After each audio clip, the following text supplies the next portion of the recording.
미적분 특강을 얘기하셔가지고 이제 생각을 좀 해봤는데, 지금 올해 고3 학생들이 무난하게요 1, 2학년 때 선행을 별로 안 하는 학년들이더라고요. 그 이유가 작년까지만 해도 내신이 굉장히 중요했어요. 그러다 보니까 3학년 때 미적분을 배우는 걸 보니까요, 지금 3학년 올라와서 겨울방학 때 하면 조금 많이 늦더라고요. 그래서 이제 그런 늦는 상황하고 그게 이제 수투에서 배우는 미적분하고 연계관계, 이런 것들을 제가 좀 간단하게 설명을 드리면서 강의 내용이 어떻게 될 건지 말씀을 드리겠습니다. 네, 요거입니다. 네. 자, 우리 학생들이 공부를 하고 있는데 지금 중요한 게 이제 수학 2죠. 네, 이 수학 2에 미분 적분이 있어요. 근데 이거는 다함수의 미적분이죠.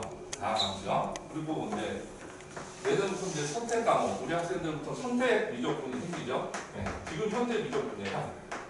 그러니까 이과 미적분이라고 하는 이 내용들이 있는데, 지금 이 과목으로 놓고 보면은 미적분이라는 게 큰 틀에서 그 고등학교 과정을 위에서 나누는 거지, 미적분을 따로따로 수학자들이 연구를 해놓지 않았었어요.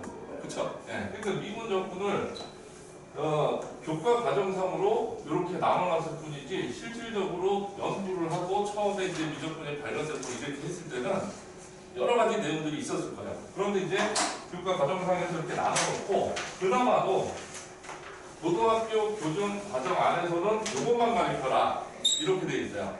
근데 이것이 만들어지기 위해서 많은 수학자들의 생각, 여러 가지 생각들이 있고, 교과서, 대학 과정에 있는 내용들, 또는 그것을 넘어서는 내용들이 굉장히 많은 것들이 있습니다. 근데 이제 그 중에서 몇 개는 집어넣고, 이것도 몇 개는 집어넣고, 수학사적인 내용도 몇 개는 가르치고, 정교하게 소투에서 가르치는 거하고 미적분에서 가르치는 걸 나눠버렸어요. 근데 실질적으로 우리 학생들이 시험을 보는 게 내신 시험을 보고요, 수능을 봅니다. 그리고 논술술 시험을 봐요. 자, 이랬을 때 일단 수능을 먼저 말씀을 드리면요, 수능은 정확하게요 교과 과정을 벗어나는 문제를 내지를 않아요. 그런데도 이제 최근에는 굉장히 어려운 문제들이 있었죠. 그러니까 논술보다도 훨씬 더 어려운 문제들이 됐는데, 그것도 이제 나중에 정확하게 이해하는 선생님들이 가르치면은 4줄, 5줄 이상을 설명할 필요가 없어요. 정교하게 만들어져 있는 문제들이기 때문에 아무리 어렵든 아무리 쉽든 이 교과 과정을 벗어나서 내는 문제는 단 한 문제도 없습니다. 그런데 그 내용이 미적분이 섞여버리고 교과 과정 바깥에 있는 어떤 내용의 그래프 얘기를 한다고 하더라도, 이걸 교과 과정 안에 있는 내용으로 생각해서 풀면 설명을 듣고 자유로운 사고를 가지고서 여러 가지 방법으로 그려보면은 풀 수 있는 30분 문제들이었어요. 근데 그게 너무 어려웠거든요. 근데 이제 그런 내용들을 구성되어 있던 것이 적정 수준으로 떨어지면서 문제의 수준은 떨어졌지만 난이도는 골고루 올라가고 그랬어요. 그러니까 이제 그거를 또 말씀을 드려야 되는데, 자, 작년 이전까지는 1번, 21번, 29번, 30번 이게 많이 들어보셨을 거예요. 필러 문제라는 말이 딱 4, 5년 전부터 생겼는데요, 이게 난이도를 맞추는 방법을 어떻게 했냐면 EBS를 통해서 공부만 해도 1등급을 나올 수 있게 만들라는 거예요. 그 거꾸로 얘기를 하면은 요 두세 문제만 빼고는 어떤 공부를 해도 다 맞출 수 있게 내라는 거죠. 이게 터무니없는 난이도라서 요 문제를 아무리 난이도를 1부터 10까지 올려놓고서 난이도를 내봤자 오지선다형이었어요. 그러면은 높은 확률로 찍어서 맞춥니다. 그런데 29번을 요 정도로 내면 기백이었거든요. 기하부터. 그게 너무 어려워요. 네. 근데 어려운데 30번은 도대체 알 수 없는 난이도로 내버려졌어요. 그러니까 이제 폐해가 생긴 거죠. 그러고 나서 나머지 난이도들은 내신보다도 쉽게 이런 식으로 됐던 거예요. 그런데 이제 이게 3년 전에 이 30번 문제가 너무 어려워졌기 때문에 그거를 계기로 해서 점점 줄어들기 시작하고, 요번 수능에서 나온 난이도는 어떻게 됐냐면요, 그냥 적당한 수준의 문제들이 몇 문제씩 있었어요. 그리고 나머지는 줄였어요. 그러니까 6에서부터 보통 8 정도의 난이도라고 생각하시면 돼요. 4점짜리 문제들이. 그렇게 해서 몇 문제, 서너 문제, 주관식 한 3문제 이렇게 되는데, 이 문제들의 특징이 나만 모르는 문제가 생겨요. 무슨 얘기냐면 각 단원별로 내신처럼 골고루 다 냈어요. 난이도를. 예전에는 미분 뭐 해서 난이도를 딱 정해놨는데 30번 미분 문제가 오히려 14번보다 쉽게 느껴질 학생도 있을 정도예요. 이해되세요? 단 시험이 100분을 시험 보는데 30문항이거든요. 그래서 저희 대성학원에서 만든 문제집 중에 해시태그 2750이라는 게 있었어요. 근데 이 개념이 뭐였냐면 27문제를 50분 동안 풀자라는 문제집이에요. 다시 얘기해서 이 세 문제 빼고 하는 거. 그러니까 대성학원 학생들은 만점이 목표이기 때문에 의대를 가려면 그걸 목표를 해야 되기 때문에 이런 문제집이 있었는데 27문제를 50분 동안 절대로 못 풀어요. 지금 현재 이 앞에 있는 것들이 조금 어려워졌기 때문에. 그래서 이제 작년에 학생들이 아주 극단적으로는 안 해줬는데 재수생들은 이런 식으로 공부를 해서 이 어려운 난이도 문제들을 집중했던 학생들이 오히려 앞에서 틀렸어요. 앞에서. 그리고 아예 세 문제를 빼고 생각했던 고등학생들이, 고3 학생들 중에 대학생들이 요거 빼고 92점이 목표인 학생들이 실패했어요. 막 70점대로 내려가기도 했어요. 이유가 이 어려운 문제들이 여기서 갑자기 어려워졌거든요. 그러니까 30번은 읽어보지도 못하고 100분이 지나가는 그런 상황이 됐어요. 그러니까 지금 난이도는 여기서 요 정도 난이도로 생각하시면 돼요. 그러니까 터무니없이 어려운 문제는 없는데 모든 단원별로 다 중요하게 문제를 낸다라는 겁니다. 근데 미적분은 굉장히 특이한 단원이에요.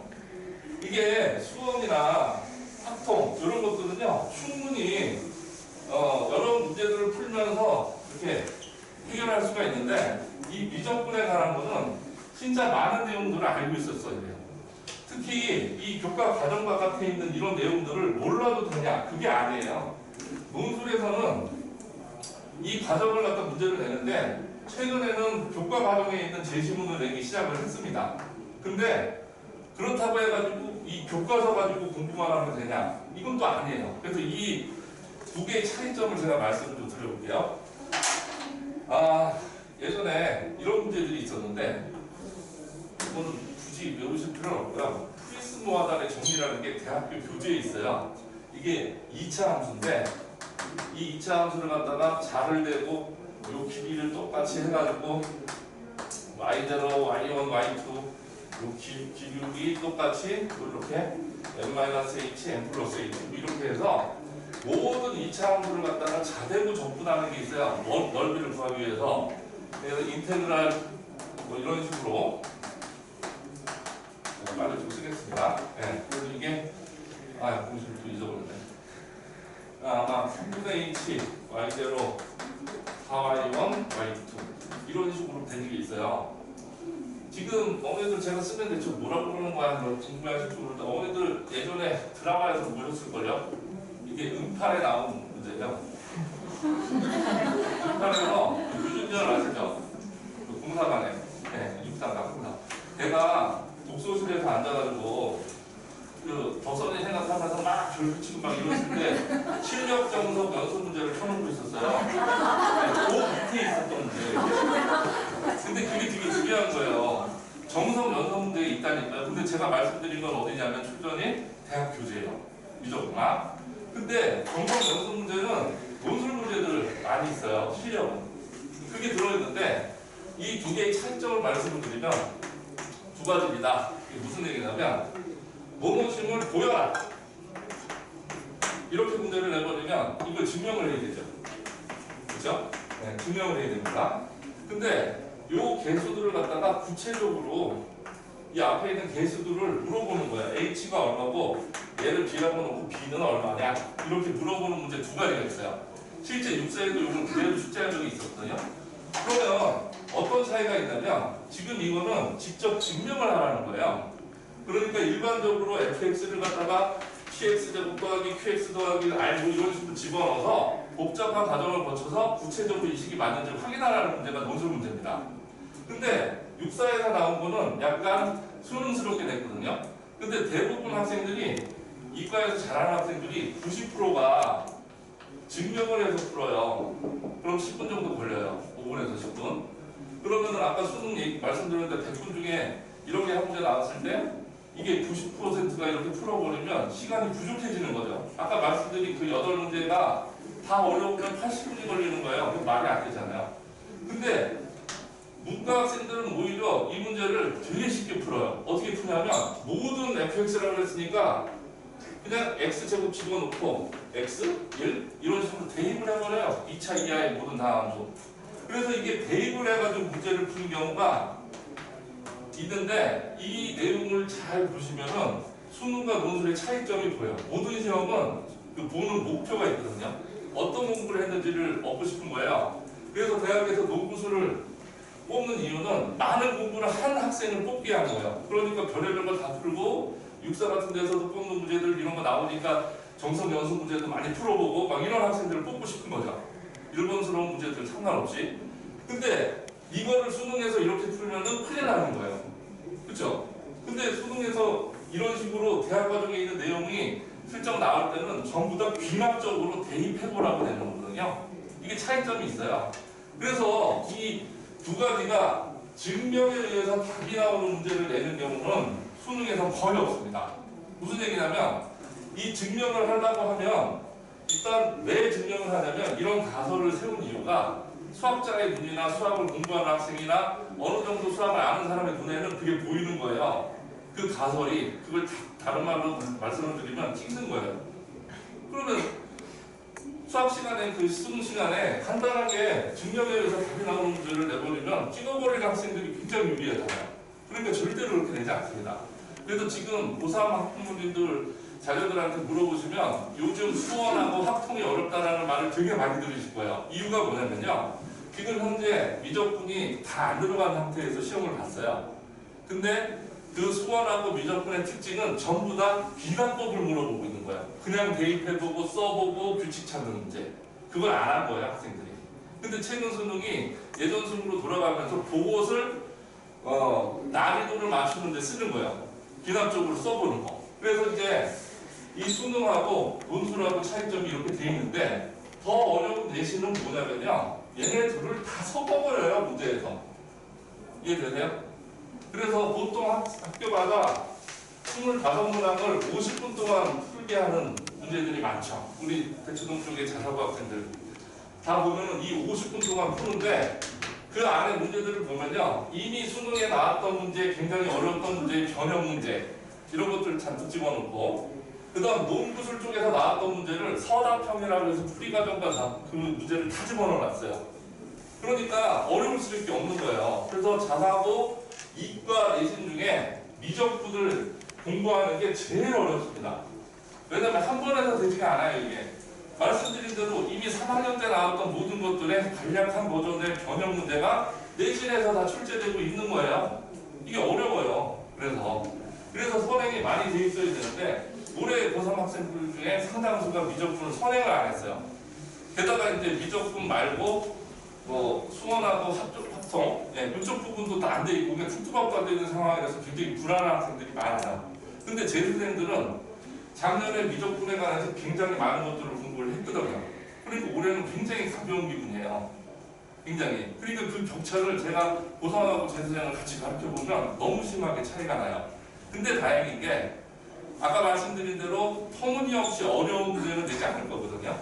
이 정도 수준의 문제를 내면서 그걸 직접 해보게 하는 함수도 직접 그려보게 하고 직접 비납적으로 하는 그 내용들이 나올 거기 때문에 그게 결국은 어느 정도 맞춰질 겁니다. 그런데 이거를 1, 2학년 때 단 한 번이라도 미적분에 숨겨져 있는 내용들을 다 포함해가지고 차근차근 이걸 다 익히는 거. 이것도 다 해보고 미적분에 있는 그래프들, 모든 그래프들 중에 선택 미적분에서 나올 수 있는 그래프의 유형, 그걸 갖다가 처음 봤을 때 대처하는 유형, 이런 것들은 교과서에 없어요. 이거를 이제 경험적으로 간접 경험을 많이 시켜버리면 한 번 하고 두 번 하고 또 고3 때 응용 문제를 또 풀어보고 이러면은 이게 굉장히 쉬운 단원이 되고 논구술 준비도 되는 거죠.